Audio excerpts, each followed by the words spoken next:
अस्सलाम वालेकुम। तो आज हम डिस्कस करने जा रहे हैं कि अगर दो वेक्टर्स हमें इक्वल गिवन हों तो हम ऐसे क्यों राइट करते हैं कि जो आई के वेक्टर ए अगर इक्वल है बी के तो वेक्टर ए के जो आई के कोएफिशिएंट है उसको इक्वल लिख देते हैं जो वेक्टर बी है उसका आई का कोएफिशिएंट, और सेम फर्स्ट वेक्टर का जे कोएफिशिएंट दूसरे वेक्टर के जे के कोएफिशिएंट के इक्वल हो जाता है।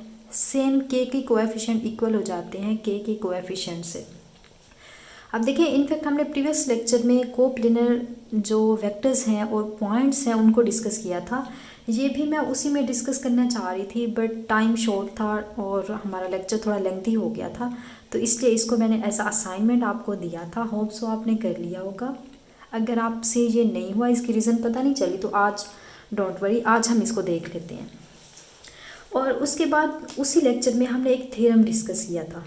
इनफैक्ट इसी थ्योरम से ही हम इस बात को देखेंगे कि ये कैसे इक्वल हो रहे हैं।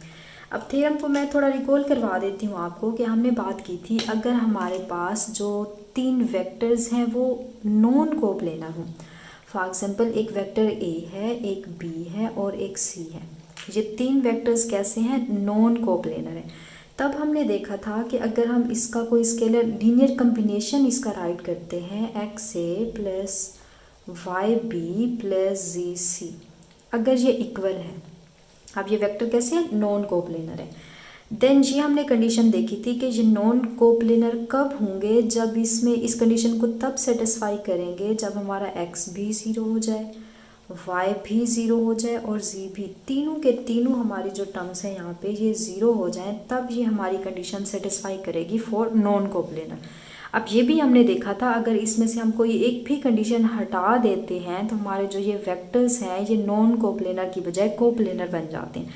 अगर इस कंडीशन को लेके साथ में ये इसको रिमूव कर दें, ये वाली हमने इसको रिमूव किया था, फिर इन लीनियर कम्बिनेशन को हमने रीअरेंज किया था, फिर हमने देखा था हमारी जो कंडीशन बन गई है वो कोप्लेनर की बन गई है।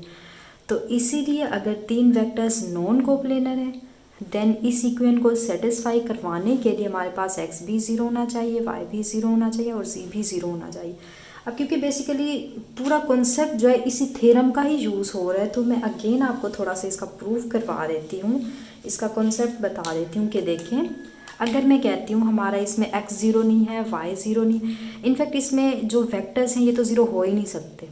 ये भी हमने देखा था कि अगर कोई भी वेक्टर एक ज़ीरो हो जाता है, फॉर एग्जांपल मैं ए वेक्टर जो है ज़ीरो कर दूँ तो बाकी कितने, दो वेक्टर्स बच गए।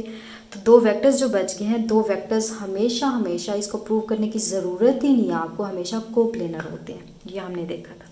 तो इसलिए वेक्टर की तो पॉसिबिलिटी ही नहीं है कि वेक्टर यहाँ पे ज़ीरो हो जाए। हाँ, इसके जो स्केलर हैं एक्स वाई और जी ये ज़ीरो हो सकते हैं और ये ज़ीरो होने चाहिए।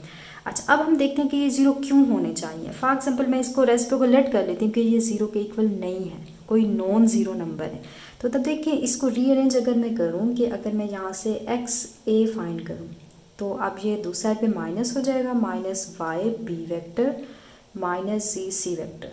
अब देखिए एक्स यहाँ पे कांस्टेंट है, दूसरी साइड पे क्या हो जाएगा? Multiply y by x b minus z by x और वेक्टर सी आ जाएगा और ये वेक्टर ए है। तो अब ज़रा गौर से देखें, कोई दो स्केलर नंबर हैं उनको मैं डिवाइड करूं तो हमेशा एक स्केलर नंबर ही आएगा, तो उसको हम लेट कर लेते हैं बी के एन के इक्वल। और सेम ये भी एक स्केलर नंबर है, इसको मैं लेट कर लेती हूँ एन के इक्वल, तो मिड में प्लस लगा दिया माइनस लगा दें, बात एक ही है, एन सी हो जाएगा। तो अब ज़रा गौर से देखें, एक वेक्टर को मैंने दो वेक्टर्स की टर्म्स में राइट कर लिया जो कि कंडीशन होती है फॉर कोप्लेनर वेक्टर्स की।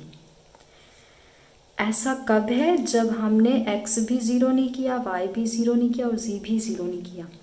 इट मीन्स इस इक्वेशन के अंदर अगर x, y और z कोई नॉन ज़ीरो नंबर्स हैं तो हमारे ये वेक्टर्स जो हैं बेसिकली वो कोप्लेनर हो जाते हैं। बट अगर इन तीनों को मैं ज़ीरो लेट कर लेती हूँ, ठीक हो गया, फिर ये कंडीशन हमारी नहीं आएगी, फिर हमारे वेक्टर्स जो होंगे वो कोप्लेनर हो जाएंगे।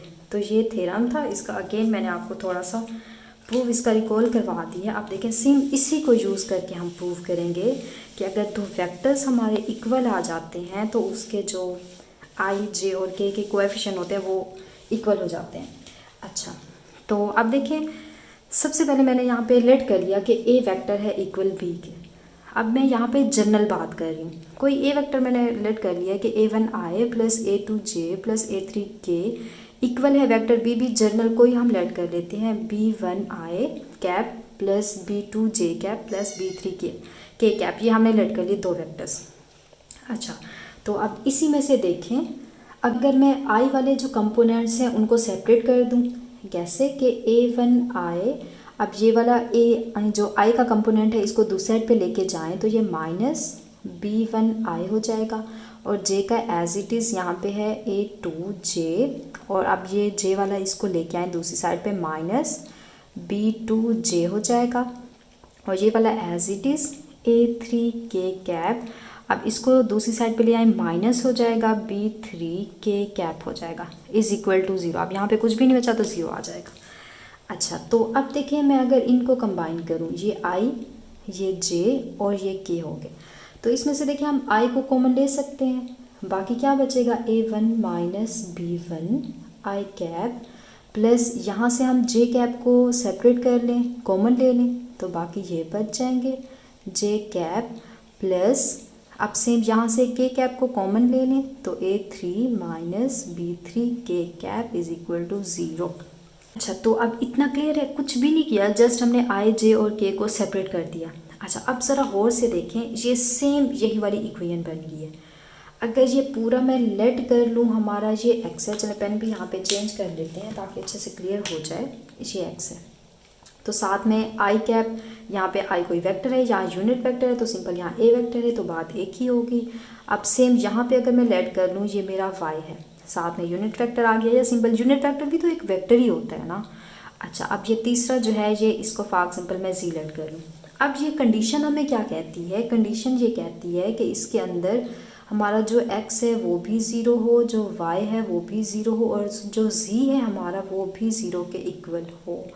तो इट मीन्स यहाँ पे हम राइट कर सकते हैं कि हमारा a1 माइनस b1 0 होगा, और a2 माइनस b2 भी 0 होगा, एंड a3 माइनस b3 भी 0 के इक्वल होगा, तब जाके हमारी ये कंडीशन इक्वल की जो है वो सेटिस्फाई हो जाएगी। क्लियर हो गया? तो अब देखें, अगर यहाँ से मैं वैल्यू फाइंड आउट करूँ a1 की, तो इक्वल आ गया b1 के, सेम a2 इक्वल आ गया b2 के, एंड a3 हमारा इक्वल आ गया b3 के। Very simple. क्लियर होगी बात? तो देखिए, हम यहाँ पे यही चीज़ प्रूव करना चाहते थे कि अगर कोई दो वेक्टर्स जो हैं हमारे वो इक्वल आ जाते हैं तो हम उसके कोएफिशिएंट्स को इक्वल क्यों राइट करते हैं, that is the reason. Clear होगी बात? चलिए, तो आज के लिए इतना ही काफ़ी। होप सो आपको क्लियर हो गया होगा। इंशाल्लाह नेक्स्ट लेक्चर में हम वेक्टर्स की मल्टीप्लिकेशन को देखेंगे। आप इसको हम ये भी देखेंगे कि आपको पता है वेक्टर मल्टीप्लिकेशन हम दो पार्ट्स में डिवाइड कर देते हैं, एक स्केलर होती है और एक वेक्टर होती है। मीन्स के एक डॉट प्रोडक्ट हो जाता है, एक क्रॉस प्रोडक्ट। तो आप देखें बाकी सब्जेक्ट्स में हम ऐसा क्यों नहीं करते, और वेक्टर्स में ही ऐसा क्यों होता है कि इसकी मल्टीप्लिकेशन दो में ही डिवाइड हो जाती है। क्या हम सिंपली वेक्टर्स को मल्टीप्लाई नहीं कर सकते? इसके हम रीज़न देखेंगे कि इनकी जो मल्टीप्लिकेशन है दो टाइप्स में डिवाइड क्यों हो गई है, और उसकी डिटेल भी इंशाल्लाह देखेंगे। तो चलें, आज के लिए इतना ही काफ़ी। अल्लाह हाफिज़।